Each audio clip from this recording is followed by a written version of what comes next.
আল্লাহ মানা সহজ, পীর মানা কঠিন। বুখারী শরীফে একটি মশহুর হাদিস আছে, যার সারাংশটি তুলে ধরলাম। মহানবীকে এক সাহাবা প্রশ্ন করেছিলেন এই বলে যে, ইয়া রাসূলুল্লাহ, কাবা শরীফ হতে বাইতুল মুকাদ্দাসের দূরত্ব কতটুকু? মহানবী সঙ্গে সঙ্গে বললেন, 40 বছর। প্রথম আল্লাহর ঘর কাবা শরীফ হতে বাইতুল মুকাদ্দাসের দূরত্ব 40 বছরের পথ। এই দূরত্বটি কোনো বাহ্যিক দূরত্ব নয়, এই দূরত্বটি পথ অতিক্রম করার দূরত্ব নয়। কারণ মানচিত্রটি খুলে দেখুন, দেখতে পাবেন মক্কার কাবা ঘরটি এবং জেরুজালেমে অবস্থিত বাইতুল মুকাদ্দাসটির অবস্থান।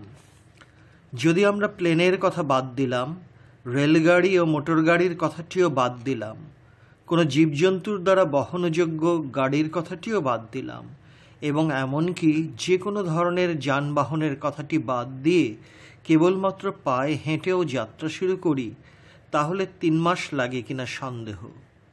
তাহলে মহানবী কেন সঙ্গে সঙ্গে বলে দিলেন যে কাবা ও বাইতুল মুকাদ্দাসের দূরত্ব 40 বছর? এই যাত্রাটি কেবলমাত্র আধ্যাত্মিক যাত্রা। কারণ মহানবী 15 বছর হেরা গুহায় ধ্যান সাধনা করে 40 বৎসরে নবুয়ত পেয়েছেন। মহানবী নিজের জীবনের 40 বৎসরে যে নবুয়তটি পেয়েছেন, সেই কথাটি এখানে বলেছেন। অন্যথায় 40 বছরের দূরত্বটি কোনো অবস্থাতেই মানানো যায় না। এখানে আধ্যাত্মিক ধ্যান সাধনার পথে অগ্রসর হওয়ার কথাটি বলা হয়েছে। শ্রদ্ধেয় ওহাবি ভাইদেরকে বলি যে, আসুন একটু গবেষণা করুন, বিবেককে ফাঁকি না দিয়ে কাঁধের উপরের সাইনবোর্ডটি ফেলে দিয়ে একদম নিরপেক্ষ হয়ে বিষয়টি নিয়ে গবেষণা করুন। গবেষণার ফলটি যদি গোঁজামিল হয়, তাহলে সেটাও একটি তকদির, কারণ জন্মের আগেই আপনার আমার সবার তকদির নির্ধারিত। অধ্যাত্ম পথে অগ্রসর হয়ে হেরা গুহার মতো নির্জন স্থানে ধ্যান সাধনা করার অগ্রযাত্রাটির পরিপূর্ণ ইঙ্গিত বহন করছে এই হাদিসটি।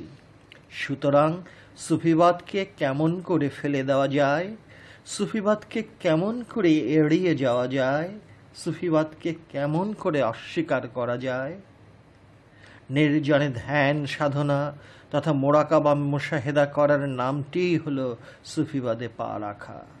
যারা সুফিবাদ মানে না, তাদেরকে বিনয়ের ভাষায় বলছি, বুকে হাত রেখে বলুন তো, মক্কার কাবা হতে জেরুজালেমের বাইতুল মুকাদ্দাসে যদি পায়ে হেঁটেও কেউ যেতে চায়, তাহলে কি 40টি বছর লাগতে পারে? বেশিরভাগ মানুষ প্রথমেই নেগেটিভ তথা মন্দটি দেখতে ভালোবাসে। একটি ভালো মানুষের মাঝেও খুঁটিয়ে খুঁটিয়ে খুঁজতে থাকে মন্দ কিছু আছে কি না। কেন প্রথমে পজিটিভ তথা ভালোর দিকটি দেখতে চায় না? কারণ প্রতিটি মানুষের সঙ্গে আল্লাহ পরীক্ষা করার জন্য শয়তানটিকে খান্নাস রূপে পবিত্র নফসের ভিতরে ঢুকিয়ে দিয়েছেন। খান্নাস কখনোই পজিটিভ চিন্তাটি মোটেই পছন্দ করে না। তাই মানুষ খান্নাসের অদৃশ্য কুমন্ত্রণার ফাঁদে পড়ে নেগেটিভ তথা মন্দ চিন্তাটি করতে বাধ্য হয়। ধরুন, যদি কোনো গায়ক গাইতে থাকেন যে ভবের নাট্যশালায় মানুষ চেনা দায়, তাহলে কম বেশি সবাই আমরা খুশি হই এবং আনন্দে হাসতে থাকি এবং বলতে থাকি যে একটি খাসা গান গাওয়া হলো। কিন্তু পরক্ষণে সেই গায়কটি যদি আরেকটি গান গায়, আর সেই গানের বাক্যটি যদি এই হয় যে ভবের নাট্যশালায় নিজেকে চেনা দায়, তাহলে সবার মুখই কম বেশি নীরবতা পালন করবে অথবা একটি বিষাদের দীর্ঘ নিঃশ্বাস ফেলবে। কেন? গানের বাক্যটি একদম পজিটিভ খান্নাসের কাছে অসহ্য যন্ত্রণাদায়ক একটি বিষয়। একজন নিতান্ত গরিব মানুষ মুরগির ডিমের ঝোল দিয়ে ভাত খেয়েছে। তারই একজন পরিচিত মানুষ প্রশ্ন করল, কি দিয়ে ভাত খেয়েছ? গরিব মানুষটি পজিটিভ ভাষায় উত্তর দিল। উত্তরটির ভাষা এই রকম, আস্ত একটা ডিমের অর্ধেক দিয়ে পুরো এক প্লেট ভাত খেয়েছি।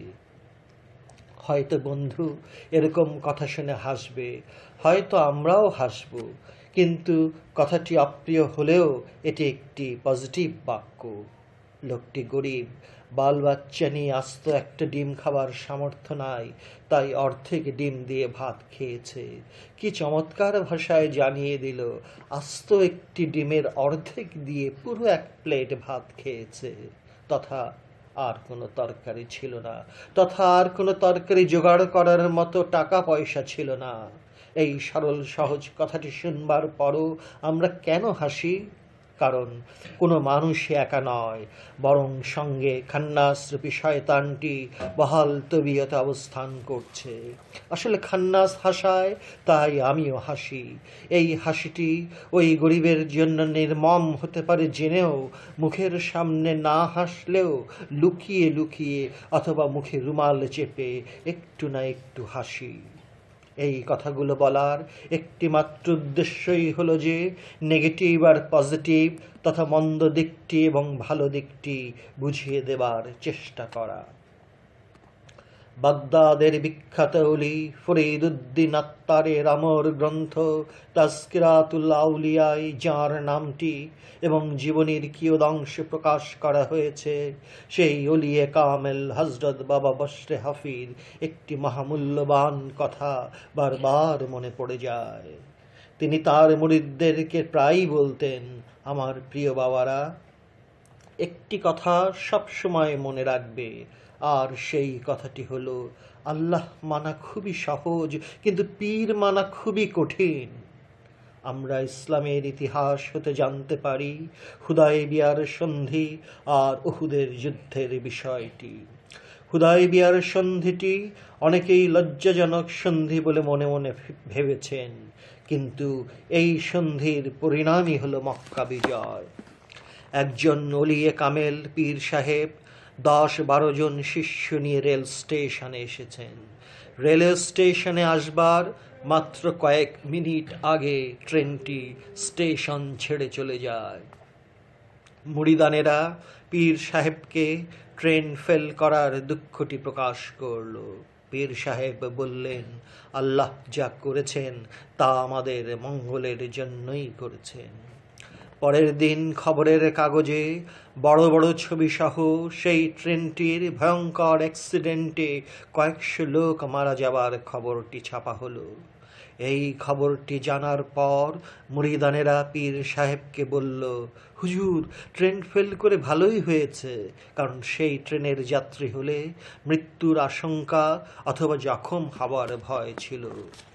প্রথমে ট্রেনটি ফেল করার দরুন সবাই মনে মনে দুঃখ পেয়েছে, কিন্তু অ্যাক্সিডেন্টের ঘটনাটি জানবার পর আল্লাহর কাছে শুকরিয়া আদায় করেছে। প্রথমে দুঃখ, পরে আনন্দ। কেউ বোঝে, কেউ বোঝে না। অপারেশন করার সার্জনের চাকুটি স্টিল দিয়েই বানানো, আবার কসাইয়ের চাকুটিও স্টিল দিয়েই বানানো। সার্জন স্টিলের চাকু দিয়ে অপারেশন করে মানুষ বাঁচায়, আর কসাই সাহেব স্টিলের চাকু দিয়ে জবাই করে গোশত বিক্রি করে।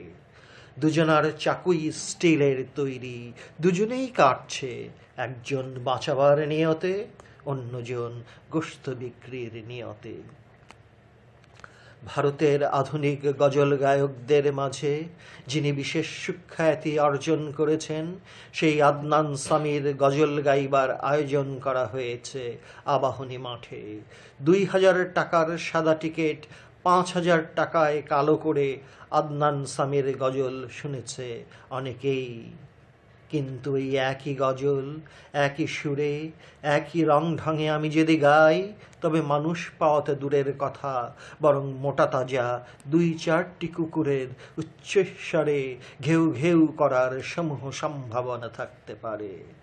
আদনান সামির জন্য যাহা লীলা খেলা, উহা আমার জন্য বেদনাদায়ক টিটকারির শাস্তি। জ্ঞানীরা আমার এই কথায় আসল বিষয়টি আশা করি বুঝতে পারবেন। হজরত বশরে হাফির ভাষায়, আল্লাহ মানা খুবই সহজ, কিন্তু পীর মানা খুবই কঠিন। এই কথাটি অধম লেখকের জীবনে স্মরণীয় হয়ে থাকার কথা, কারণ আমি দামি সিগারেট পান করতাম, কখনো জন প্লেয়ার্স, কখনো ডানহিল। 1980 সালে আমার পীর ও মুর্শিদ কেবলায়ে কাবা শাহ সুফি সৈয়দ মাওলানা শাহ জালাল নুরিয়াল সুরেশ্বরী আমাকে ডেকে বাবা বশরে হাফির এই কথাটি বলার মাঝে কি বুঝতে পেরেছি বলে জানতে চাইলেন। অধম লেখক পীর বাবাকে বললাম, আপনিই ভালো জানেন। পীর বাবা বললেন, ধরো কোনো মুরিদকে যদি আমি ধূমপান হতে বিরতি থাকার আদেশটি দেই, তাহলে সেই মুরিদ খুবই বিব্রত বোধ করবে। আমি বললাম, বাবা আপনি ঠিকই বলেছেন। পীর বাবা বললেন, তাহলে তুমি বুঝতে পেরেছ? আমি বললাম, আমি পরিষ্কার বুঝতে পেরেছি। তারপর হতে দীর্ঘ 28 বছরে একটি সিগারেটও ভুলে ঠোঁটে রাখিনি। প্রথমে খুব কষ্ট হয়েছে, পরে বুঝতে পারলাম জীবনভর ধূমপান করলেও, এমনকি লাংস পচে যাবার উপক্রম হলেও আল্লাহ সোজাসুজি কখনোই ধূমপান হতে বিরত থাকার কথাটি বলবেন না, বলবেন আপন পীর সাহেব। সুতরাং বাবা বশরে হাফিজ, আল্লাহ মানা খুবই সহজ, পীর মানা খুবই কঠিন কথাটি মর্মে মর্মে বুঝতে পারলাম। যারা বুঝবার তারা এই সামান্য কথাতেই পরিষ্কার বুঝতে পারবেন, আর যারা বুঝেও বুঝতে চাইবে না তাদেরকে হাজার দলিল প্রমাণ দিয়েও বোঝানো যায় না।